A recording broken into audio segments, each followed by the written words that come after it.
말씀과 찬양이 흘러넘치는 극동방송입니다.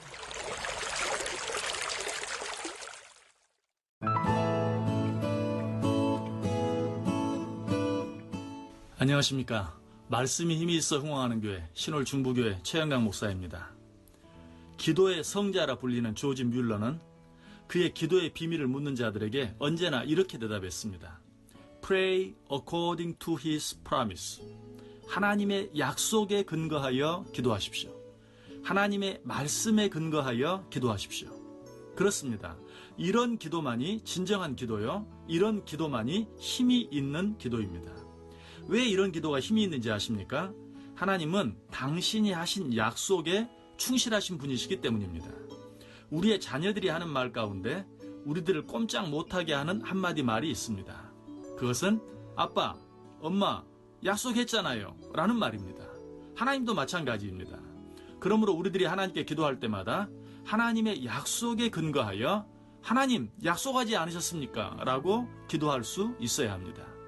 하나님의 약속이 무엇입니까? 신약과 구약이죠. 신약은 하나님의 새로운 약속이고 구약은 하나님의 오래된 약속입니다. 모두 다 유효한 약속입니다. 그러므로 이 약속에 근거하여 기도하는 자들은 반드시 하나님의 응답을 체험하게 됩니다. 다니엘은 이 기도의 비밀을 아는 자였습니다.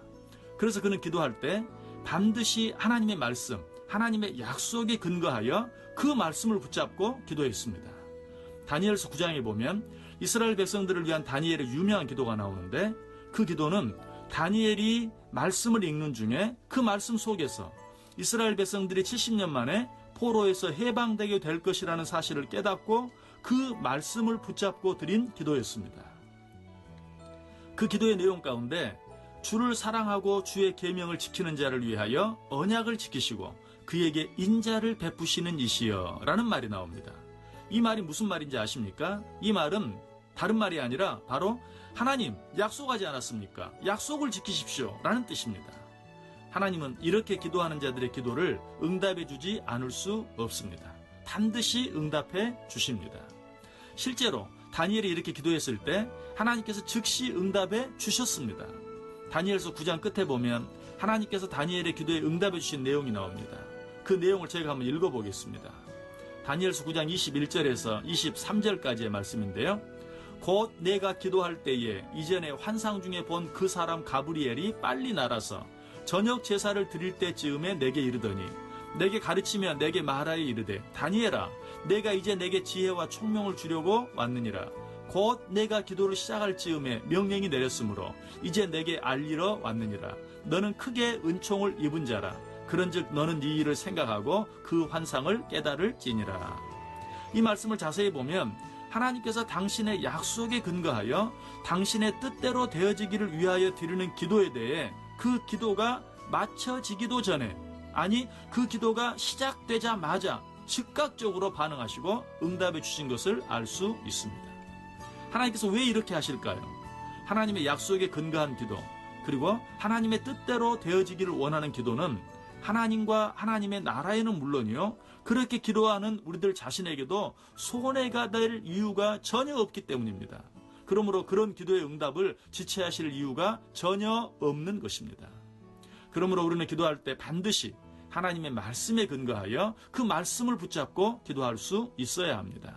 하나님의 말씀과 우리의 기도가 만날 때 바로 거기에서 놀라운 기적의 역사들이 일어나게 되는 것입니다. 예루살렘 성이 중건된 후 그 성에 놀라운 부흥의 역사가 일어난 것도 이스라엘 백성들이 하나님의 말씀을 붙잡고 기도했기 때문이었습니다. 느헤미야서 9장 3절에 보면 그들이 기도하는데 그냥 무조건 기도한 것이 아니라 낮 4분의 1은 하나님의 말씀을 읽고 또 다른 낮 4분의 1은 그들의 죄를 자복하며 기도했다는 말씀이 나옵니다. 바로 이것입니다. 하나님의 말씀을 읽고 들은 후에 그 말씀을 붙잡고 드리는 기도, 이 기도가 바로 진정한 기도요. 이런 기도가 능력이 있는 기도인 것입니다. 말씀이 없이 기도만 하는 신앙생활은 지나치게 감정적이 되어 신비주의로 흐르기 쉽습니다. 그리고 기도가 없이 말씀만 듣는 신앙생활은 지나치게 이상적이 되어 교리주의로 빠지기 쉽습니다. 그러므로 이 두 가지가 알맞게 균형을 이룰 때만 건전하고 건강한 신앙생활을 할 수 있는 것입니다. 우리도 다니엘처럼 그리고 느헤미야서에 나오는 이스라엘 백성들처럼 기도하되 하나님의 말씀, 하나님의 약속을 붙잡고 기도함으로 다니엘에게 보여주신 즉각적인 응답의 축복과 이스라엘 백성들에게 임한 놀라운 부흥의 역사를 체험할 수 있게 되기를 간절히 소원합니다. 지금까지 말씀이 힘이 있어 흥황하는 교회 신홀 중부교회 최영강 목사였습니다. 감사합니다.